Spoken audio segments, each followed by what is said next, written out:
రంగులరత్నం serial episode 845 29th July 2024 ఏం జరిగిందో చూద్దాం. జగపతి నుంచోడానికి ప్రయత్నిస్తాడు. కానీ కాళ్ళు బాగా నొప్పి వచ్చి నుంచోలేకపోతాడు. అప్పుడు తన గతం మొత్తం గుర్తు చేసుకుంటాడు. ఒకప్పుడు ఎంతో ఆస్తి ఉండి అందరినీ నా కాళ్ళ కింద చెప్పుల్లా చూశాను. కానీ ఇప్పుడు కనీసం నుంచోడానికి కూడా పనికి రాకుండా అవిటి బతుకొచ్చింది. ఈ కర్రల ఆసరా లేకుండా నేను నడవలేనా, మళ్ళీ మామూలుగా నడవలేనా అని ప్రయత్నిస్తూ ఉంటూ పడిపోబోతే రాణి వచ్చి పట్టుకుంటుంది. రాణి ఇలా అంటుంది, సార్ మీ అంతటా మీరు లెగిసి నడవాలనుకోవడం మంచిదే, కానీ అలా మీరు నడిచిన ప్రతిసారి పడిపోతారు. మీరు ఆ కర్రల సహాయం తీసుకోండి. ఒకవేళ ఆ కర్రలతో మీకు నడవడం ఇష్టం లేకపోతే మమ్మల్ని ఎవరైనా పిలవండి, మేము వస్తాము, మీకు సహాయం చేస్తాము అని అంటుంది. జగపతి, ఏంటి రాణి, కుంటివాడివి, ఇంకా నువ్వు కుంటి బతికే బతకాలి, ఎవరి సహాయం లేకుండా నువ్వు ఒక్క అడుగు కూడా ముందుకు వేయలేవు అని నన్ను వెక్కిరిస్తున్నావా అని అంటాడు. అప్పుడు రాధా వాళ్ళ అమ్మ వచ్చి, చాలే ఆపండి, అన్నీ మీకు మీరే అనుకుంటున్నారు, మిమ్మల్ని ఎవరు ఏమీ అనలేదు, ఆ అమ్మ ఇంకా మంచిది కాబట్టి మీరు చేసిన పనులన్నీ మనసులో పెట్టుకోకుండా మీకు ఇలా అయినందుకు ఇంకా బాధపడుతుంది. ఇంత జరిగినా మీలో మార్పు రాలేదు, మీ బుద్ధి ఏంటో మీరు తెలుసుకోలేకపోయినా ఆ దేవుడు తెలుసుకున్నాడు, అందుకే మీకు ఇలా జరిగింది, ఇప్పటికైనా మారండి, మనిషిలాగా ప్రవర్తించండి అని అంటుంది రాధా వాళ్ళ అమ్మ జగపతితో. వర్ష బయట గార్డెన్లో కూర్చొని ఆలోచిస్తూ ఉంటుంది. ఈలోగా అక్కడికి సమంత వస్తుంది. అప్పుడు సమంత, అతి వినయం చూపించకు, వంశీ నిన్ను తీసుకెళ్ళడానికి వచ్చినా సరే నువ్వు వెళ్ళలేదు, నాకు ఇచ్చిన మాట ప్రకారం ఆగావు, వెరీ గుడ్. ఒకప్పుడు మీ అక్క మన ఇద్దరికి గోరింటాకు పెట్టింది, ఎవరి చెయ్యి ఎక్కువ పండితే వాళ్ళకి అంత మంచి మొగుడు వస్తాడని చెప్పింది కదా, ఇప్పుడు నువ్వు నా చేతికి గోరింటాకు పట్టాలి, నా ఒక్క చెయ్యే పండుతుంది, వంశీ నా వాడవుతాడు, తీసుకో పెట్టు అని గోరింటాకు పెట్టుకుంటారు. ఏంటి వర్ష, బాధగా ఉందా? మా తాలిబంధానికి కట్టుబడి మమ్మల్ని ఇద్దరిని కలుపుతానని మాటిచ్చావు, ఎప్పటికైనా కలిసి ఉండాల్సింది మేమిద్దరమే, నువ్వేం బాధపడాల్సిన అవసరం లేదు అంటుంది సమంత. చూసావా, నీ ప్రేమని నాకు ఇస్తున్నావు, నా జీవితాన్ని పండించే గోరింటాకు కూడా నువ్వే పెడుతున్నావు, దాన్ని అదృష్టం అంటారు అని సమంత అంటే, పర్వాలేదు, నీ జీవితం బాగుంటేనే నేను సంతోషంగా ఉంటాను అంటుంది వర్ష. అప్పుడు సమంత, అవును నువ్వు కనిపించకుండా పోయావన్న బాధ మీ అక్కలో ఏమాత్రం కనిపించట్లేదే, చెల్లి దూరమైపోయిందని అందరి ముందు ఏడుస్తూనే తను మాత్రం పెళ్లి చేసుకుంది, ఇంతేనా మీ ఇద్దరి మధ్య ఉన్న అనుబంధం? అదే మా దగ్గర చూడు, మా చెల్లెలు వర్ష ఎలా ఉందో తెలీదు, ఎప్పుడొస్తుందో తెలీదు, కానీ మా తాత తన పేరు మీద ఆస్తులు కొన్నాడు, మేము మా చెల్లెలు రాగానే తనని ఇంటి మహారాణిలా చూసుకోవాలని కలలు కంటున్నాం, అది మేము బంధానికి ఇచ్చే విలువ. రాణి మాటలు చెప్తుంది కదా, తను అభిమానిస్తే ప్రాణం పడతాను అని, నువ్వు తన ప్రాణం కదా, నువ్వు ఇంటి నుంచి బయటకు వచ్చేస్తే తన ప్రాణం పోవాలి కదా, అన్నీ ఉట్టి మాటలే, చూసావా నటిస్తుంది అని అర్థమైపోతుంది అని అంటుంది సమంత. అప్పుడు వర్ష, ఏదైనా మనం చూసే దృష్టి పట్టే ఉంటుంది సమంత, ఎదుటి వాళ్ళ ప్రేమ ఎప్పుడు బయటికి చెప్తే తెలిసేది కాదు, అది గుండెల్లో ఉంటుంది, ఆ ప్రేమ చూపించకపోవచ్చు కానీ అంత మాత్రాన ప్రేమ లేదు, అనుబంధాలు లేవు అని కాదు. మీ అక్క మీద ఒక్క మాట కూడా పడనీయకుండా బాగానే కాపాడుతున్నావు, నిన్ను చూస్తుంటే ముచ్చటేస్తుంది, కానీ నీ భవిష్యత్తును తలుచుకుంటేనే బాధేస్తుంది, నీకంటే నష్టజాతకురాలు ఈ ప్రపంచంలో ఇంకెవ్వరూ ఉండరేమో. ఇంకా వంశీ బార్లో తాగుతూ ఉంటాడు, బాధపడతాడు, ఎంత పనిచేసావు సమంత, నేను నీ గురించి ఆలోచిస్తుంటే నువ్వేమో సమంత గురించి ఆలోచిస్తున్నావు, నేను మన ప్రేమను గెలిపించుకోవాలి అని చూస్తుంటే నువ్వేమో సమంత ప్రేమని గెలిపించాలి అని చూస్తున్నావు, మనిద్దరిని దూరం చేసిన సమంత నీకు అంత ఎక్కువ అయిపోయింది, ఎందుకు వర్ష ఇదంతా చేస్తున్నావు అని బాధపడుతూ తాగుతాడు.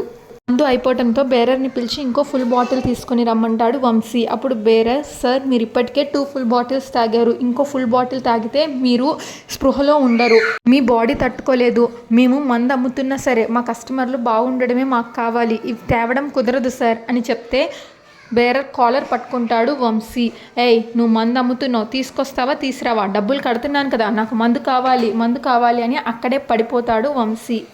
ఇంకా ఆ బేరర్ చేసేదేం లేక వంశీ జేబు వెతికితే డాక్టర్ కళ్యాణ్ ఫోన్ నెంబర్ కనిపిస్తుంది. తనకి ఫోన్ చేసి, ఇక్కడ ఒక వ్యక్తి అతిగా తాగి పడిపోయారు, తన్ని వెతికితే మీ ఫోన్ నెంబర్ కనిపించింది అని చెప్తాడు. అతని పేరేంటి అని కళ్యాణ్ అడిగితే, ఏమో తెలియదు సార్, ఇప్పటికే 2 ఫుల్ బాటిల్స్ తాగారు, ఇంకో బాటిల్ అడిగితే నేను ఇవ్వను అన్నాను, ఈలోగా మత్తులోకి జారుకున్నారు అంటాడు బేరర్. కళ్యాణ్ నా విజిటింగ్ కార్డు ఉన్నంత మాత్రాన నా మనిషి ఎలా అవుతాడు అని అంటే, సార్ తన జేబులో మీ విజిటింగ్ కార్డ్ తప్ప మరి ఏమీ లేవు అని అంటాడు బేరర్. అవునా, ఆ మనిషి ఎలా ఉన్నాడు అని కళ్యాణ్ అడిగితే, చామంచాయిగా ఉన్నాడు, స్పెట్స్ పెట్టుకున్నాడు సార్, కుర్రాడు అని అంటే, అవునా నా ఫ్రెండ్ వంశీ అయి ఉంటాడు, నేను ఇప్పుడే వస్తున్నాను, అడ్రస్ చెప్పండి అని తెలుసుకొని అక్కడికి వెళ్తాడు కళ్యాణ్. డైనింగ్ టేబుల్ మీద గిన్నెలన్నీ సర్దుతుంది. ఇంకా అందరూ తినడానికి వస్తారు. ఈలోగా వర్ష అటుగా వస్తే, రమ్మ వర్ష రామ్మ నువ్వు కూడా రా, కూర్చో తిందాం అని పూర్ణ అంటే శంకర్ ప్రసాద్ వర్ష వైపు కోపంగా చూస్తాడు. వర్ష పర్వాలేదండి నేను తర్వాత తింటాను అని అంటే, అప్పుడు పూర్ణ ఇంట్లో ఉన్నదే నలుగురు, నువ్వు ఒక్కదానివి తర్వాత తినడం ఎందుకు, రా కూర్చో తిందాం అని అంటే శంకర్ ప్రసాద్ ఆగు అని అంటాడు కోపంగా. పూర్ణ కూర్చుంటే నీ బుద్ధి ఏమైంది, కూర్చొని పోవడమేనా అని అంటాడు. అప్పుడు పూర్ణ ఏమైందండి, అందరూ తినేది ఒకటే తిండి అన్నప్పుడు కలిసి కూర్చొని తింటే ఏమైంది అని అడుగుతుంది. పని వాళ్ళు యజమానులు తిన్న తర్వాత మిగిలింది తింటారు. ఒకప్పుడు నేను నీలాగే మంచిగా ఆలోచించేవాడిని, ఇలాంటి వాళ్ళకి మంచి చేసినా వాళ్ళు తిరిగి ద్రోహమే చేస్తారు అని అప్పుడు తెలుసుకోలేకపోయాను.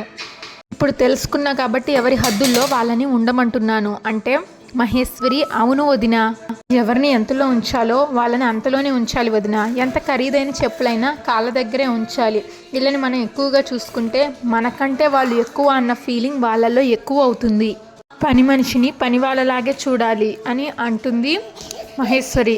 అప్పుడు పూర్ణ, తను మన ఇంట్లో సహాయం చేయడానికి వచ్చిన మనిషి, పని మనిషి కాదు, తను మన మనిషి అని నేను అనుకుంటున్నాను. మనసులో ఎలాంటి అరమరికలు లేనప్పుడు అందరూ సమానంగానే కనిపిస్తారు. ఈ ఇంట్లో సమంత ఎంతో, వర్ష కూడా అంతే, రామ్మ నువ్వు కూర్చో అని అంటుంది పూర్ణ. ఇప్పుడు వర్ష, వద్దండి మీ అందరూ తిన్నాకే నేను తింటాను, దయచేసి నా గురించి మీరెవరితోనూ గొడవ పడద్దు, వెళ్తాను అని అక్కడి నుంచి వెళ్తుంది. శంకర్ సమంత అన్నాన్ని తినేటప్పుడు అన్నాన్ని ఒక ముద్దగా చేసి పక్కన పెడతారు.